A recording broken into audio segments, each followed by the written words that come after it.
Good afternoon. Welcome to Entrepreneurial Live Interviews with Connie Fuksa. I am Connie Fuksa, and today I have the amazing opportunity to introduce you to someone that I connected with many years ago that we haven't had an opportunity to stay in touch. And, life goes in different directions, but his business is just really taking some great turns and really has a neat story that I want to share with you guys today. Just really interesting exposure, sharing some stories, sharing some struggles, sharing some successes, because that's what we're all about here on the Entrepreneurial Spirit series that we're doing. And so today I want to introduce you to Reggie Holmes. Reggie, tell us about you, and thank you so much for being on with us today. Sure. Connie, thank you for having me. It's a pleasure to be with you on Facebook Live today. So my name is Reggie Holmes. I'm a native of Richmond, Virginia. I've been in the Northern Virginia area for about 10 years, and I've had my company, Enthuse Creative, which does branding and design work for businesses and organizations. I've had that about 6 years. I'm married, and I'm enjoying what I'm doing. I'm happy to be here and just be able to share a little bit of time with people out there in Facebook world. Awesome. That's exciting. So tell us a little bit more about your business. Tell us, first, before you do that, tell us what you did before this, and then what got you to decide to be in your own business. Sure. Well, it's a little bit of a long and winding story, like a lot of entrepreneurs. But essentially, I went to school for graphic design. I have a degree in fine arts. And so I knew I wanted to do design. I worked professionally. My first real job was at a university. So I was doing design work on campus there for several different offices and loved it.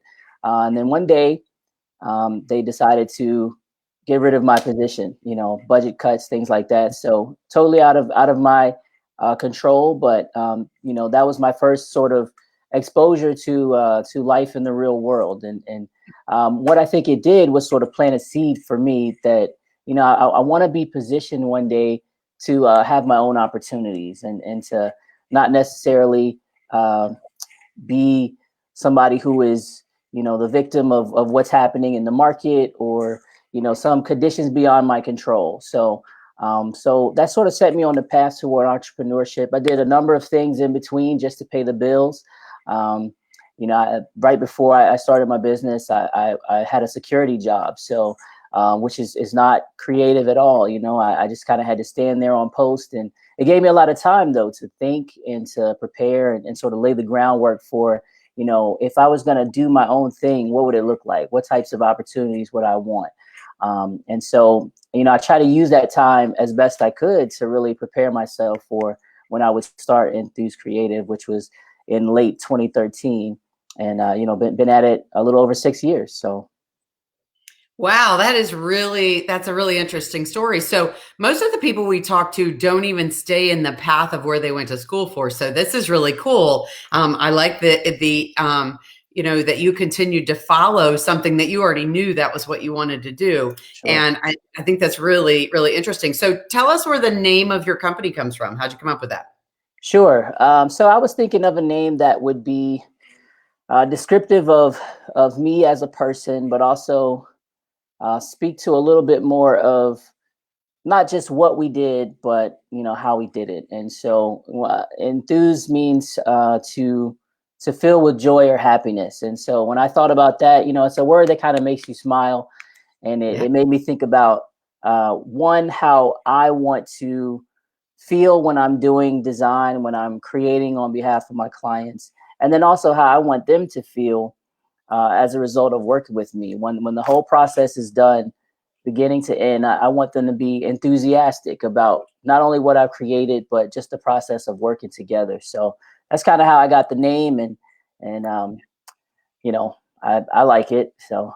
I love how you explain it's not only how you want your clients to feel, but how it makes you feel to do that work. So, Right. I mean, it goes in that whole theory of entrepreneurship. When people, when you come across an opportunity or something to ignite your fire, that's kind of what drives you to go. And so your name totally depicts. I like how you describe how it depicts how it makes you feel to do what you do in your job. That's really neat. And I find a lot of interesting thought about that. So tell us a little bit about what is it that you are, there's probably a lot of people out there that do graphic design. I have no idea numbers, but I'm sure there is. And so tell us what you feel like makes you, because of your personality or your abilities, makes you very different. That's your superpower that you do different. That's number one. But number two, also tell us what just lights you on fire. Like when you're working with somebody that you get to a certain point or something happens in that process or with working that person and you go, oh my gosh, this is why I do what I do. I absolutely love this feeling. That's what drives me to keep doing this.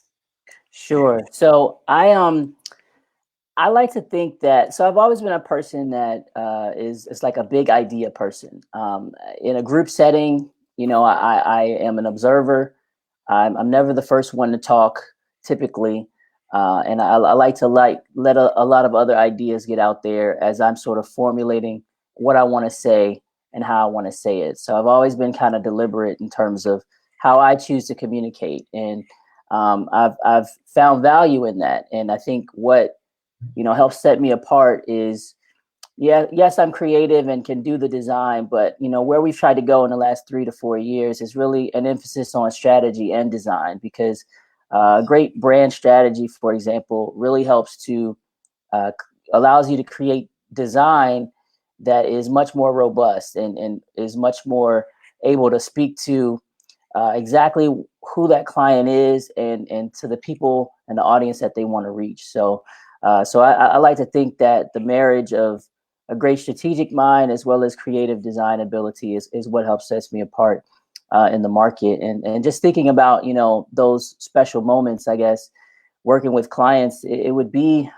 when in the process of working together on a brand, for example, I ask questions that help them to maybe think about their brand and sort of who they are and how they want to represent themselves in a way that they maybe never thought of. And it's a function of really listening, but also sort of knowing those right questions to ask. And it goes beyond just aesthetically, I like blue and I want it to be in a circle or something like that, to okay, what do these symbols mean for this audience that you're trying to reach? And let's choose this color as opposed to this color because this color represents this.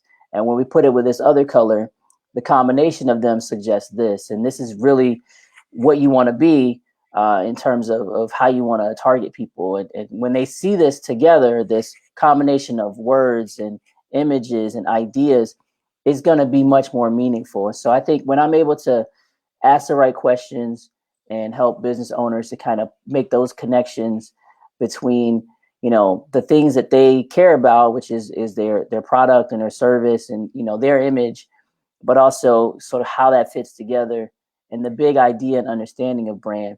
And when the lights, go off for them and they sort of make those connections, that's what's really special to me about what I get an opportunity to do. That is awesome. That's really cool. I love that question because, one thing about being an entrepreneur is we know that we have a passion for something, but sometimes it doesn't illuminate itself until you have an experience with the people that you're working with. And when you have that experience, it just transforms and it solidifies what you hoped that you were going to get to at some point. So it's really cool. And I love to ask that question because I love to watch people explain themselves in that area. So, if you would go back just a little bit for us and talk to us just a teeny bit about the transition of going from working for someone else, whether, obviously the security job wasn't a job that was something that you would have chosen. Obviously it was paying the bills, but working on the campus, going from that to saying, you know what, I want to do this for myself and I'm not afraid to jump out and just take the leap and do it. And I'm going to do that. So talk to us about how that feels and what you have to think about and maybe how you have to, some things you maybe felt like you had to put in place or didn't, that you just said, never mind, I'm just going to do this. This is how I'm going to do it. So tell us a little bit about your journey in between that.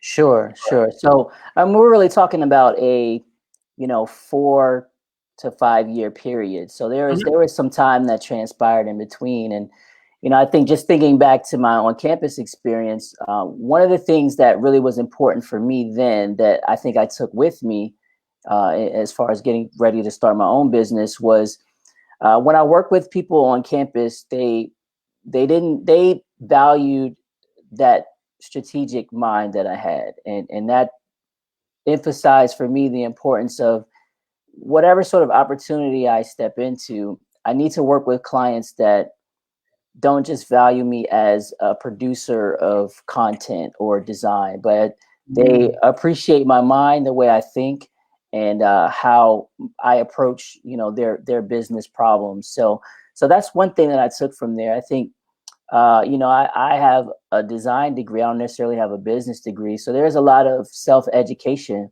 that I had to take advantage of in that time in between to, sort of learn, okay, starting a business, what does that look like? Like I've heard of freelance designers and people that, support themselves independently without being attached to a larger firm.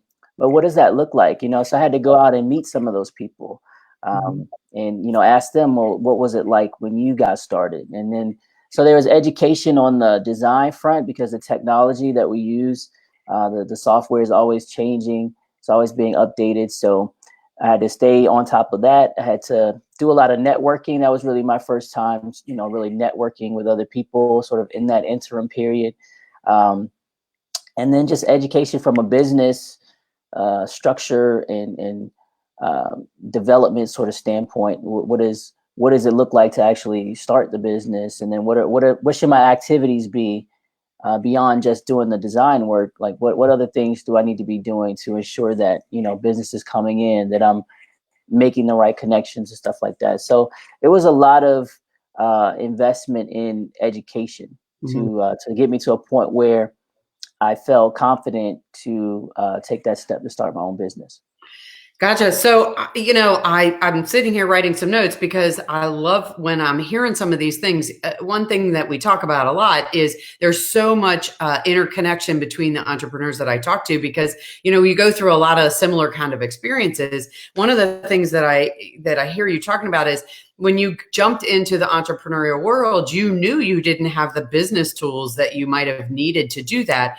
And so in your case, you took the time to learn some of that stuff instead of jumping in and then figuring it out how to go forward. So that's really interesting. And I think that goes to your personality that you've talked about, that you're methodical and sit back and try to learn and go forward. So you realized you knew you wanted to make the pizzas, but you knew you didn't know how to do the accounting for all the money that came in and make sure that was taken care of. So you educated yourself. And so this is one thing that I really like that I hear about from entrepreneurs is it's a constant education throughout your career, throughout your life. You're constantly learning. But then I also, the concept that you talked about meeting people and asking questions, a lot of people talk to me about this mentoring, coaching, reaching out to other people. And so tell me about that and how hard that was for you, because, a lot of entrepreneurs don't want to hear this, but they're just afraid to reach out to other people because they feel like they should be able to figure it out themselves. They should be able to learn on their own. Maybe somebody will think that they're weak or not capable of doing what they need to do. And obviously you saw that as an opportunity to get more information before you jumped out onto this branch. So talk to us a little bit about reaching out to people and asking questions and learning from other people that you respected and knew, even in your industry or not. Sure. Yeah. So I mean, I do think that's very important. I think what happens sometimes is that we look in magazines or on the internet and we see people that have a lot of success very quickly in their business, and it's easy to think that they just got there. But even those people had folks that they studied, that they learned from. And so the more that I've been around, the more people I've talked to, I've just seen that that's true. Like nobody just sort of shoots to the top without a lot of help, without a lot of input, without a lot of people that are helping them at different stages. So for me, it was just connecting with some of the folks who were in the art and design space specifically, because the nature of what we do is different than, other industries. But also just people who were successful in business and who, had connections. And so, doing internet searches and things like that, you just sort of see who has networks, who has build something that is fun to be a part of, that engages a lot of different types of people, and going after talking to them, going after setting up time. I think as people understand that you want to just acquire information so you can be well informed and make the best decision, like I found that people are willing to take that time to talk with you. And as a young person who was considering becoming an entrepreneur, that was really important and really helpful. And also, I was part of the organization that supports graphic artists. It's called AIGA, and they had a mentorship program actually that connected me with another designer who had her own practice, and we had some connections in terms of going to the same university, and she was able to mentor me and just be a support in that time where I was sort of in between figuring out what I wanted to do. And I think it's really helpful to have people that are doing what you want to do, and having some success that you can just lean on at different times. And as you mentioned, it's an ongoing thing, that education, that support. What I hope to be one day is someone that can be that for someone else, right? Not the same way that I was supported and encouraged. I want to be able to be that for other people. That is really interesting. So you brought up a point that I don't think has come up in any of the interviews we talked about, but I think it's there. It's just maybe it hasn't been talked about. But so in most industries, there is some kind of membership association or conglomerate of people that come together, that collaborate, and are in similar industry or the same kind of industry. And so there's a lot of that out there. So suggestion in your case, as you were looking for resources to try to educate yourself, one of those resources was an industry specific kind of organization, which allowed you to get this great mentoring opportunity. I really like that. So how did you figure out about this association to go look for that? Was that part of your research in finding, just educating yourself overall about entrepreneurship and your particular industry? Sure. Yeah. So, I mean, it's something that was known, since we were in college, like, hey, this is the organization for people like us. So, that, our designers, graphic artists, things of that nature. So it's something that I knew about. But I had never pursued membership or really getting involved until I got up here and wanted to at least started entertaining the idea of starting my own business. It made sense to start with people who were in that audience and were either freelancing or were in-house at other organizations. So at that point, I wasn't quite sure, which direction I wanted to take, but I knew that organization had folks who were successful, either being independent or, being on a design team within an organization or as part of a firm. So, I knew that somewhere in there I would find folks who could provide value to me as a young professional. So I definitely think that's important as people are considering, what they want to do in their particular space. And also, I think that one thing that taught me is a healthy way to view competition. So because if I had gone in there like, these people are my competition, I would have not been able to avail myself of the mentorship and the learning opportunities. So I think it's super important to, think about how you can cooperate and collaborate as opposed to just compete. So that is so powerful. And I think it goes back a little bit to the whole mentoring and asking for help. But a couple of things that I wanted to touch on there that you brought up. One, so this is a paid membership to an association. And some people may say, well, gosh, I just started my business. I can't really afford to do that kind of thing. But obviously, there's some things that you need to invest in yourself. And in your particular case, this opportunity was a great way to invest in yourself and in your future business. And so you did the research and realized, hey, this is worth spending my money to be involved in this. Right. Yeah. So what I find is, as we're talking to people, sometimes people just don't they get caught in the I got to take care of it all myself thing when they Mhm. become an entrepreneur. And so I think it's very important to see, as you've explained here, and so many others have talked about, there's some things that we just either need more assistance on or we're just not good at, and we have to be willing to know that there's some things that we have to pay for. Yeah, yeah, it's really important to know that, and to, if you don't know that, to have people that will help you to understand that. So, Hmm. you know, it's there because you have your wheelhouse. You know, you have your things that you do great, but as you mentioned, there are things that you don't do well. Like for myself, you know, numbers and um, all that stuff. Like I just would rather not deal with Yeah. that. Yeah. And so, you know, I learned, okay, who are the people that do that in my community, in some of these networks that I'm joining or becoming a part of, you know, Mhm. and that's where you go to these organizations, and on one hand, these people may end up being your partners or people that you work with or collaborate with on projects, but they also have their own networks. So they know the Mhm. people who can do the number crunching, or, you know, maybe help with the business development. What are those other things that I know I don't do well?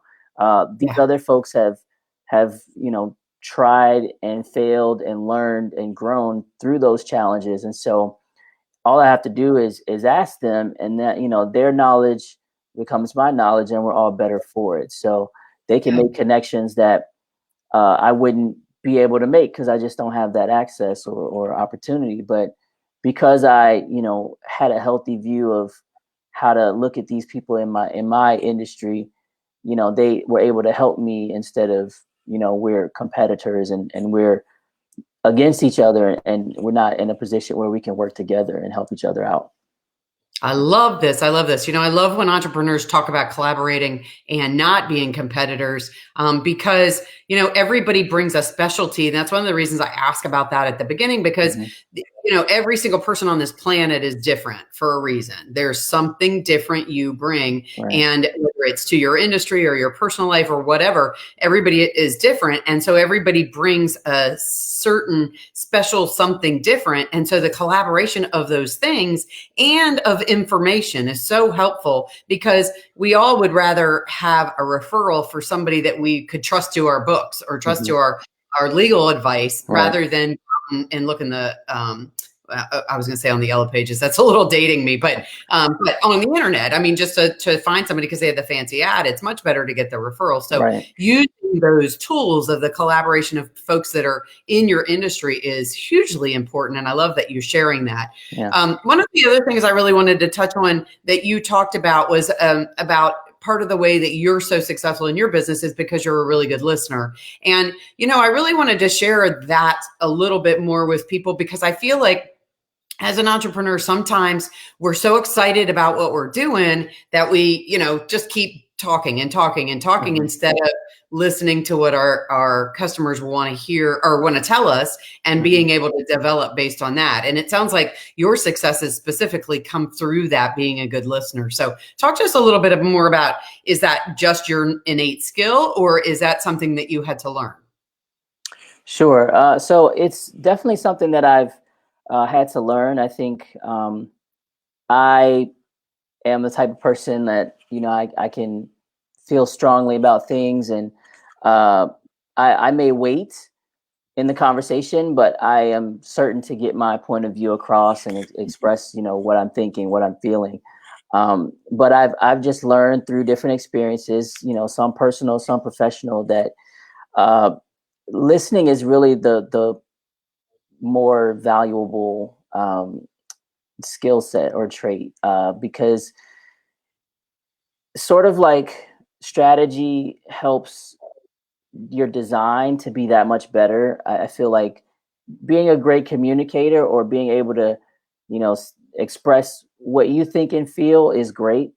Mhm. But when it's informed by what you've gathered through listening, it's able to be that much more precise. It's able to be that much more powerful, Mhm. because there's been thought that's gone into, you know, how it's being communicated, and you're able to just add in the data that you gathered through listening, through observing. So Yeah, I've just found that to be true over and over again, and it works with a brand, when we put those together for clients. So the information that they're able to add from clients and from the market, on top of their own, aesthetic tastes and what it has to have, because this is what they want. When we're able to marry those things together, the result is just so much more profound. So, yeah, it's Nice. definitely something I've learned through life. Yeah, I think it's a skill that a lot of people have to learn. Unfortunately, like I said, as an entrepreneur, we're so excited about what we're going to do and help you take care of. And then Right. sometimes we lose sight of the fact that maybe we should just be a listener and understand Sure. what people actually are looking Yeah. for. So, And yeah, I love that. I was just going to say, I think about it in terms of value, because um, a listening allows me to be able to really discern if I'm the best fit for a person, and Mhm. or is there someone else that I can align you with that's going to meet your needs better, and Mhm. uh, like many people in the beginning, you take on any project, because Right. you're just trying to get work, right? But um, some of them, a lot of headache on each side could have been avoided, if I had done a better job of listening to really what they were trying to communicate. And that's a function of asking the right questions. Um, so I've learned, through trial and error, that Mhm. if I ask the right questions and really make sure that I am able to provide the most value for this person, it's going to be not just a great product, but a great process. And everybody's going to walk away feeling like their time wasn't wasted, that they got exactly what they wanted and more. Their expectations were met, and we went above and beyond that. And they're gonna come back again and work with you again because it was great, and they're gonna refer you to other people that they know that can use your services. So it ultimately works out better for me when I take the time to ask those questions, when I hold my tongue and use that opportunity to learn. Um, and then when I do speak, I'm able to help meet the client needs much better. Nice. That is just an incredible explanation. I appreciate that because I think people get a lot of value out of understanding that a little bit better and how it best serves their business and the people that they're working with. Yeah, And to wind up, there was one piece that you just shared that I really think is so profound. So we need to take a second extra and touch about it. But you at the beginning of your business, you just took on any client that was out there because, of course, you have to make a living and you want to keep doing it. But sure. at some point, you realize that not every client is a good fit for you or you for them. Right. And tell us about that, how you make that realization, because nobody wants to let money walk out the door. But on the Sure. other hand, it affects your business negatively if you don't make sure that your right fits, right? Sure. Yeah. So going back to what I learned from my experience with my on campus job, I really want to work with people that value me as a thinker and not just a doer. And so even where my business is today is a lot has to do with that. Just not wanting to simply be a doer. Someone who I like to say is just a pixel pusher. Like I wanna be in those conversations where they're talking about the big ideas and thinking through, like, man, what do we want this campaign to be like? What do we, you know, what do we really want to communicate with this effort that we're trying to undertake? And because I can come in and do the design on the back end, but I feel much more invested and engaged with the project when I've been a part of the strategy of how it all came together. So for me, that's where I when I feel and sense that from the client, that's when I know it's a good fit for me. Nice, nice, very good. Yeah, So, Reggie, if somebody wants to get in touch with you today, how do they? sure. They can reach me at Reggie at enthusecreative.com. And our website is enthusecreative.com. And we're on all social media at Enthuse Creative. Excellent. And when we get finished, if you would go in the comments and just type in the name of your website. That way, if anybody wants to reach out to you, they can just do a one click, because sometimes people, that's a little bit easier for people. Sure. If you had a piece of advice for a new starting out entrepreneur or somebody who's just hit the wall and they just don't know how to get around it, give us your wisdom. Sure. Just ask lots of questions. Pay attention to what you feel, what you think. When you have that nagging feeling that what you're doing right now is just not the best use of your time, and that you can add value in other ways. Take that seriously and consider how you're going to do that. And maybe it's doing something on the side at first before going full time. There's many different ways to do it, but I think that urge within you to want to just create new opportunities besides what you're doing all day long, I think you have to pay attention to that. And it's okay to start small, but just ask people who are where you want to be, how they got there, and learn along the way. Excellent. Reggie, this has just been such a enlightening conversation, and just so many good pieces of information for people starting out, people in struggles. That's what this is about, is, we all get through, you might hit a hole in the road and you just can't get out of it because maybe you're just self-talking yourself the wrong way, or you're just not sure how to get out. And so many good nuggets. And I just can't thank you enough for your time today. I really appreciate you being on with us today. Yeah. Thank you so much for having me. It was a blast. You are welcome. Guys, so at the end of this, I will be saving the broadcast. I do post it on my YouTube channel, so be sure to subscribe to that. So then you can catch this video, but you can also catch other interviews, and you'll also be prompted, so you'll see other things that are coming up.